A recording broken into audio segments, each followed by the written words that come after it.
很多人听过雪糕刺客，但没听过家电刺客吧？近期看到网上有很多新房业主吐槽说，装修好不容易避过了硬装的坑，等满心欢喜选购家具、家电时，没想到却被家电安装给背刺了。不统计不知道，几乎是100%的装修人都被坑过家电安装费。这一期小东结合网友们的反馈，来给大家盘点5种最坑人的家电安装费。建议大家能提前准备的就自己准备，省下的都是真金白银。1. 电视机。现在买电视，不管是线上买还是线下实体店买，只要是品牌的都会打出免费安装的服务口号，很多业主因此麻痹大意，直接付了全款。结果等到安装时才发现，安装是免费的，但上墙的电视挂架需要额外购买。安装师傅还会跟你说，电视配套的普通挂架使用不方便，后期出了问题还不好检修，让你买他推荐的可活动可伸缩的，价格收费400-500。很多普通家庭买个75寸电视才花3000块，结果安装个电视挂架还要额外花了几百块，直呼伤不起。网友@XR 的日常，我家就是买个75寸电视，上墙安装需要2个支架。我自己买的支架，安装师傅说装了会倾斜，让我买他们带的，一个支架500块，2个支架就是1000块，这太坑了吧！网友萤火虫安装电视的坑我踩了，材料费、人工费，还有安装机顶盒的线，总共花费260加100加120。师傅告诉我，不安线以后安装机顶盒的时候，就得把电视搬下来。好家伙，安个电视花了500大洋。2. 洗衣机。虽然买洗衣机安装是免费的，但用到的配件同样也是收费的。就拿常见的洗衣机洗烘套装来说，很多家庭为了提高空间利用率，基本都会选择叠放安装。结果等到安装时才发现，中间的隔板支架要收费，接连排水的水龙头要收费，水管加长要收费，一套下来少说几大百。最坑人的还有洗衣机下方的托架，说了为了方便清理卫生，一个支架敢收你300块，还说是官方统一价格。网友福娃，装修真的到处都是坑。我家买的洗烘套装总共花了8000块，结果师傅安装完才知道还要额外支付920块，其中包括底部活动支架350，中间隔板360，水龙头180，水管30，妥妥的安装刺客啊！小东建议安装洗烘套装需要额外收费的配件有活动支架、隔板支架、水龙头、水管，建议自己提前准备，可以节省1/3的费用。3. 油烟机。油烟机也有额外收费项目吗？当然有，一般情况下安装油烟机是免费的，但大部分安装师傅在安装油烟机时都会让你升级不锈钢排烟管，通常会告诉你说自带的铝箔烟管不好用不住，换成不锈钢烟管更耐用，时间长了也不担心跑油烟。一个不锈钢烟管价格要400-500块，你说你换不换？如果你嫌贵，还会说原配的管子可以回收，抵100块，这神操作也是绝了。还有，如果你没安装烟道止逆阀，一个杂牌的敢卖你120块，网上买一样的才30-40块。小东建议，其实原配烟管没必要换，如果真担心质量不行，想换不锈钢烟管，也可以自己提前买。烟道止逆阀也建议提前网购，在瓦工施工时顺手就安装上了。4. 空调。被空调安装费背刺过人应该不在少数吧？如果你家是高楼层安装，收高空作业费，这个确实合理，没啥可争议的。但杂七杂八的辅料收费，其中有不少是比较坑的，什么空调支架、接水盘、漏电保护器、外机减震垫等等，还有墙面打孔、拆卸纱窗、铜管加长，这些费用你要是不了解清楚，换句不好听的，加一起的费用很可能会被扒一层皮。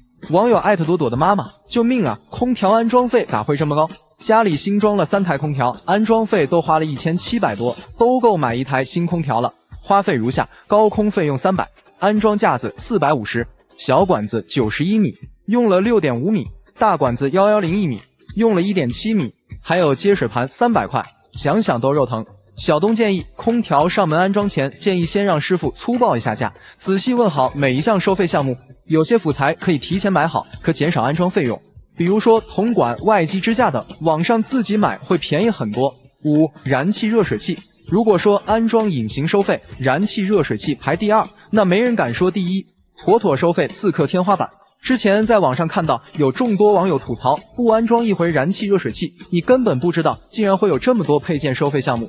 安装燃气热水器收费配件如下：冷热球阀、波纹管、气嘴、装饰盖、烟管弯头、排烟管，还有打孔也是收费的，杂七杂八的加一块，没个700-800块根本挡不住。网友艾特无风格自装我买的某大牌热水器，里面什么配件都没有。虽然前期也做了点功课，但担心买错白花钱，就选择安装师傅自带的了。结果装完告诉我要收费650块，大写的震惊。网友艾特小火车，家人们一定要警惕热水器安装刺客啊！我家安装花了880块，打孔2个270元，多加烟管480元，缴阀60元，软管70元。装完才发现这些钱都是可以省的。小东建议，燃气热水器的配件安装前都可以自己提前买好，价格要比安装师傅带的便宜很多，至少能省下一半的费用。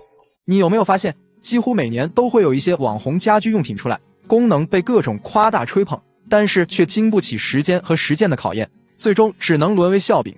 在这个过程中，商家是赚得盆满钵满，推荐他的网红也是名利双收，而消费者成了唯一受害者。就比如下面这6样家居用品，有多少人是冲着他们的功能买的，最终却被坑了的。1. 多功能 S 型裤架。衣柜空间不够用的时候，我们就会考虑使用一些收纳工具，希望能把多余的空间利用起来。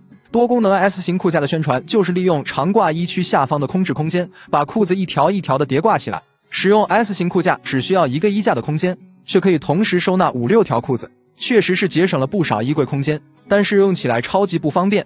裤架上的裤子全都是贴在一起的，在拿取的时候会出现前后不平衡的状态，想拿出其中一条裤子就需要把整个裤架都拿出来，非常不方便。而且也不是所有裤子都可以放上面，稍微厚一些的裤子根本挂不上去，属实坑人。2. 空气炸锅。空气炸锅真的是风靡一时过，一句万物皆可无油炸的宣传就把它推上了当年的小家电销售榜首，大家家里应该都有1-2台吧。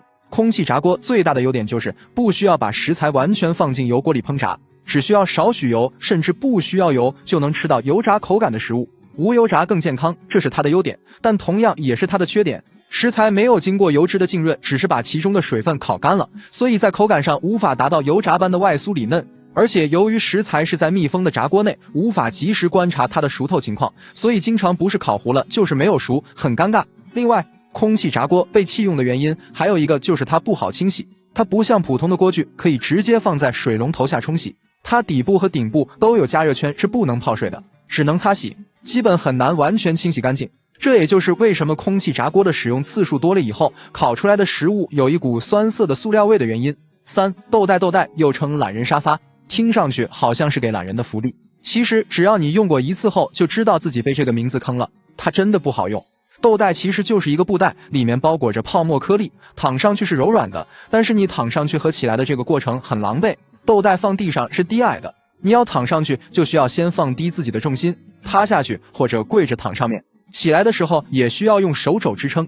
另外，成年人躺在上面的时候，要么是脖子没有支撑，要么是腰部和臀部悬空，整个身体是无法完全放松的，很难受。如果你想清洗布袋的话，就需要把里面的泡沫颗粒全部倒出来，它们会飞得你全屋都是，吸尘器都吸不干净。4. 恒温杯垫这个东西不能说它完全是智商税，但是用起来就是觉得很坑，可以说是既实用又鸡肋。说它实用是因为它确实可以加热，比如放在办公桌上给玻璃水杯里的水保温，但是如果你想用它来加热，那真的要劝退了。用恒温杯垫加热牛奶的时候，你会发现10分钟后尝一口是冷的，再过10分钟后只有最底下有一口热的，加热效果特别差。如果只是用它来保温确实没问题，但是加热功能比较坑。不过话说回来，保温的话为什么不直接用保温杯呢？还更方便。5. 酸奶机。很多人都喜欢吃酸奶，又担心外面买回来的有太多添加剂，就想自己动手做还能省点钱，于是就入手了酸奶机。说实话，酸奶机本身并不是很贵，但是要做酸奶，你除了酸奶机外还需要牛奶、菌粉、白砂糖、酸奶储存瓶等，而且过程比较长，发酵好后还需要冷藏1晚上，最后发现自己做的口感总是偏酸，远远不及超市买来的好吃。6. 麦饭石不粘锅炒菜糊锅，确实是很多人做饭时的苦恼，因此当麦饭石不粘锅出来的时候，在商家和网红的吹捧下，大家争相购买，但是买回来后发现这玩意儿其实就是智商税啊！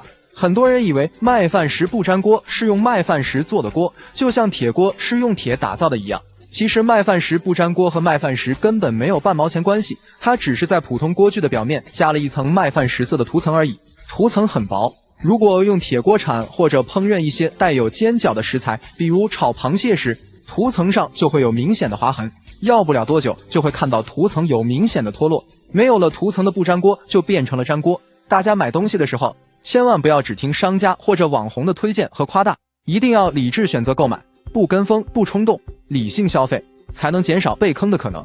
很多人都喜欢跟风买东西，尤其是一些小件的家居用品，看到商家和网红大肆吹捧宣扬产品的卖点，就觉得它真的可以解决生活痛点，于是就果断入手，买回来自己亲自用了以后才知道，又是一个鸡肋产品。就比如下面这8样家居用品，每一样都曾经被吹捧上天，结果用了后才知道是智商税，真的太坑人了。看看你家有几个。1. 鸡蛋滚动盒，卖点比传统鸡蛋收纳盒更节省空间，而且鸡蛋可以一个一个自动滚动下来，拿取方便。鸡蛋在滚动状态下能避免内部蛋清蛋黄的沉淀。现实，这种滚动盒确实比普通的平铺型收纳盒要节省空间，但是一次性收纳数量上减少了，而且价格略贵。不过这不是重点，重点是它宣传中最大的卖点——滚动式自动补蛋根本不好用。由于鸡蛋大小形状不一，滚动过程中大的鸡蛋卡住下不去，小的直接冲到最下面，容易破碎。鸡蛋破了还要收拾盒子，无疑是给自己增加了家务。另外，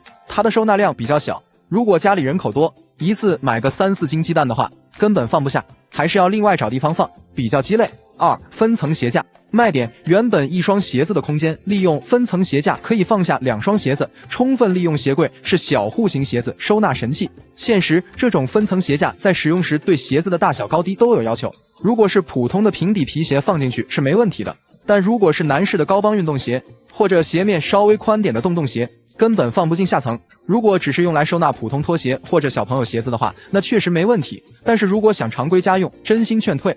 3. 刀筷消毒机，卖点可以直接收纳刀具和筷子，有些产品还带有砧板架，收纳能力满分。另外，内部带有紫外线消毒灯，通电以后可以给刀具、筷子消毒，节省了买消毒柜的费用。收纳、消毒功能2合1。现实，所谓的消毒其实就是一个普通的紫外线灯珠，效果很差，而且不带有烘干功能。湿漉漉的刀具、筷子放进去后很容易发霉，由于每次刀具、筷子刚清洗好，还在滴水状态下放进去的，所以消毒机底部会有不少积水，时间久了就会发霉。消毒机不能消毒，反而成了霉菌滋生地。即使有些消毒机的底部可以拆卸下来清洗，但是机身内部是不能拆洗，也不能自清洁的，很不卫生，不如直接买个刀架和筷架，便宜又好清洗。日常使用的刀具只要清洗到位，然后放到通风处晾干，根本不需要特别消毒。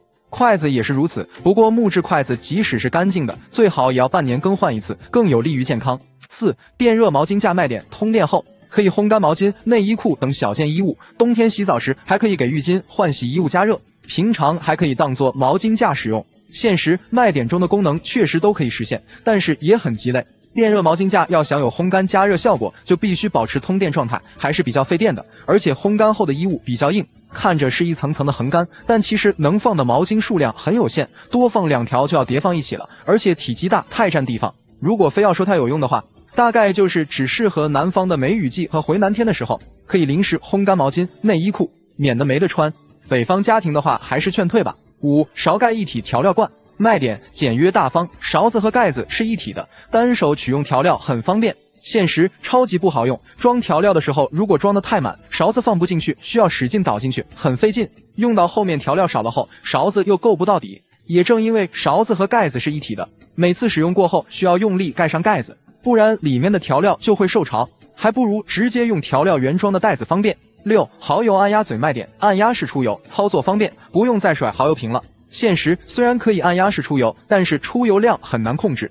最大的缺点是按压嘴的吸管不是密封的，时间久了以后就会发霉，瓶口周围由于不能完全吻合也会发霉。拆封后的蚝油是需要放冰箱冷藏的，如果没有密封，也容易被冰箱内的其他食材污染，所以还是用原装的盖子倒过来放比较卫生。7. 硅藻泥地垫，卖点吸水块，用在淋浴房旁边，可以吸干鞋子上的水，还能起到防滑的作用，造型各异，颜值也高。现实，它除了吸水块以外，真的就没有其他优点了。吸水也只能是吸干鞋底的水，脚面缝隙的水还是吸不掉的，而且它特别不耐脏，沾了水后很明显的会变黑，1个礼拜不刷洗就会发霉有异味，清洗也比较麻烦，当做一次性的地垫使用还可以。8. 挤牙膏器，卖点懒人必备，不需要自己用力就能轻松挤出牙膏。现实，说它是懒人必备，我真的不敢恭维，用它比自己挤牙膏费劲多了，并不是每次挤出来的牙膏量都一样，主要看牙刷按下去的早晚，有时候牙刷放早或者晚了，牙膏就会掉出来，